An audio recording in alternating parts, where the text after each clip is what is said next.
नमस्कार दोस्तों, मैं श्री दीपचंद चौधरी महाविद्यालय से डॉक्टर एस बी सिंह आज आप लोगों को बीए प्रथम सेमेस्टर की कक्षा में बिहारी लाल द्वारा रचित बिहारी सतसई के दोहों की व्याख्या के बारे में बताऊंगा। आप लोग ध्यान से पढ़िएगा और समझिएगा, ठीक है। आइए देखते हैं बिहारी लाल द्वारा रचित बिहारी सतसई की जो बिहारी सतसई का ये पहला दोहा, ठीक। इसको पढ़ते हैं। मेरी भव बाधा हरो राधा नागर शोर जातन की झाई परे श्याम हरित द्रुति होय, ठीक है। आइए हम इसकी व्याख्या करते हैं।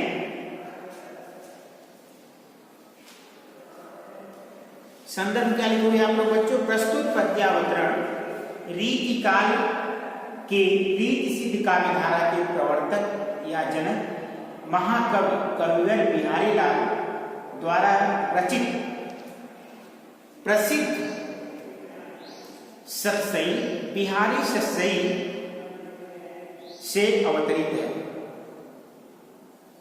ठीक। अब इस दोहे के प्रश्न क्या लिखोगे?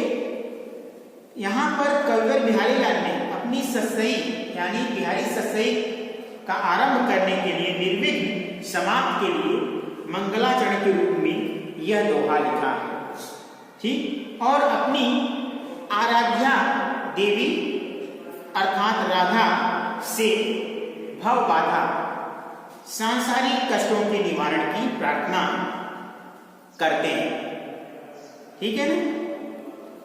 इस दोहे के हम 3 अर्थ बताएंगे, ठीक। आप लोग ध्यान से पढ़िएगा और समझिएगा। व्याख्या देखिए। पहला अर्थ जो है इस दोहे का, कविवर बिहारी लाल कहते हैं कि हे राधा नागर, हे चतुर स्त्री रूपी राधा नागर, जिनके शरीर का प्रतिबिंब पड़ने से श्याम अमर वाले श्री कृष्ण जी हरे रंग की आभा यानी हरे रंग की कांति और चमक वाले हो जाते हैं, ऐसी राधा मेरी भव बाधा को दूर करे यानी मेरे सांसारिक कष्टों को दूर करे, ठीक है ना। समझ में आ गया? आगे चलते हैं। राधा कृष्ण के प्रेम की यानी दूसरा अर्थ क्या है? राधा कृष्ण के प्रेम की प्रशंसा करते हुए कवि कहते हैं कि यानी कवि बिहारी लाल कहते हैं कि वही राधा नागर जिसके शरीर की झलक आंखों में पड़ने से श्री कृष्ण जी हरे भरे अर्थात आनंदित और प्रसन्नचित्त हो जाते हैं, वे राधा मेरे सांसारिक बंधनों को दूर करे, मेरे सांसारिक कष्टों को दूर करे या मेरे सांसारिक कष्टों को हरे, ठीक है ना। अब तीसरा अर्थ है, यहां पर भक्त कवि राधा की सामर्थ्य की प्रशंसा करते हुए कहते हैं कि भगवती राधा का रूप ध्यान भक्त के हृदय में पड़ने पर या करने से भक्त के समस्त श्याम या पाप भक्त के समस्त पाप आदि नष्ट हो जाते हैं, वे राधा मेरी सांसारिक कष्टों का निवारण करे, वे राधा मेरी सांसारिक दुखों को दूर करे, ठीक है ना। अब इसका काव्य सौंदर्य कैसे लिखोगे? रस क्या है? रस है श्रृंगार रस, छंद है दोहा, अलंकार क्या है? अलंकार है रूपक उपमा और उत्प्रेक्षा, भाषा क्या है? भाषा है ब्रज भाषा, और गुण है माधुर्य प्रसाद, शब्द शक्ति है लक्षणा, ठीक है ना। इतना चीजें आप लिखोगे। विशेष भी क्या लिखोगे आप? यहाँ पर बिहारी लाल राधा वल्लभ संप्रदाय के अनुयायी हैं।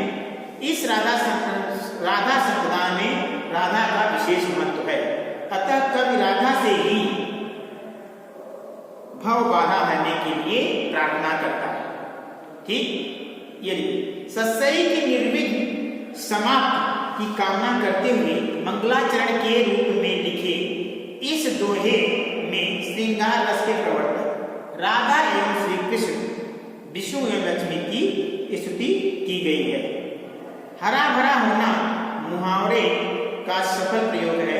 इससे आशय है राधा की छाया या कृपा से श्री कृष्ण प्रसन्न होते हैं, श्री कृष्ण सरस होते हैं, ठीक, और रसिक बिहारी कहलाते हैं।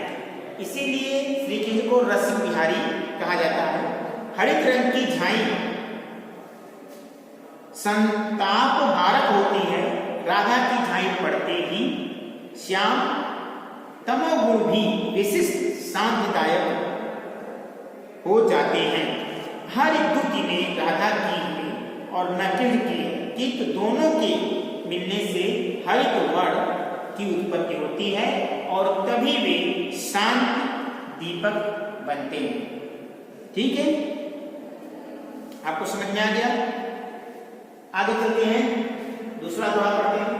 अपने अंग पे जान के जोबन निपति प्रवीण स्तन मन नयन नितम कौ बड़े इजाफा की। ठीक है, अब आइए इसकी व्याख्या करते हैं। प्रसंग इसका है, इसमें कवि बिहारी लाल ने यौवन से परिपूर्ण नायिका के भाव को व्यक्त करते हुए कहते हैं, यौवन से परिपूर्ण नायिका के भाव को व्यक्त करते हुए कहते हैं, एक नायिका है जो यौवन से भरी हुई है, उसी का वर्णन इस दोहे में करते हैं। आइए देखते हैं व्याख्या।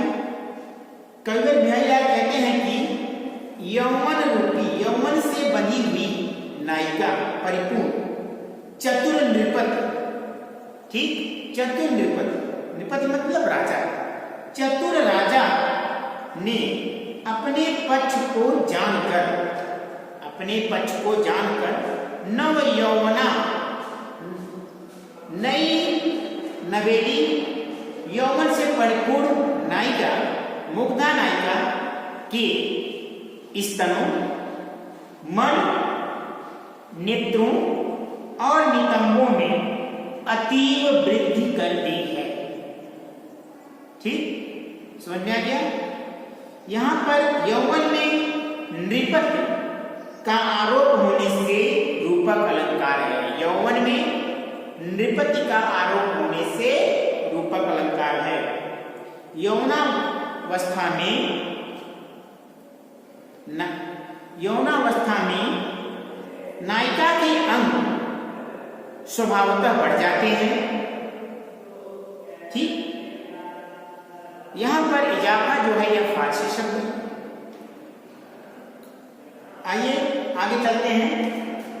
अर ते करत न बर परे दई मरत मन में होड़ा होड़ी बढ़ चले चित्त चतुराई नैन। ठीक है, प्रसंग क्या लिखोगे इस दोहे का बच्चों?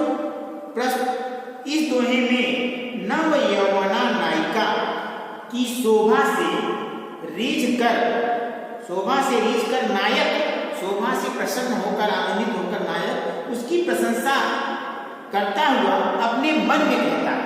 क्या कहता है? आइए व्याख्या देखते हैं।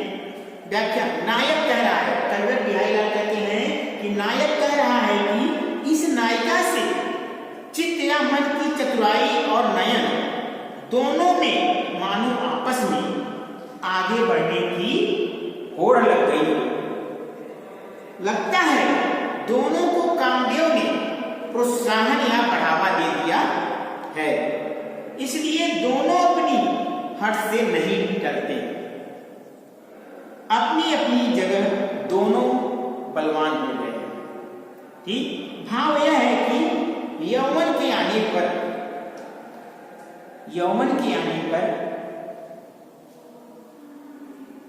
चित्त यानी मन जो होता है चंचल हो उठता है, उसकी चतुरता भी बढ़ जाती है। युवतियों के नेत्र भी चंचल हो उठते हैं। कवि ने इसी भाव का वर्णन किया।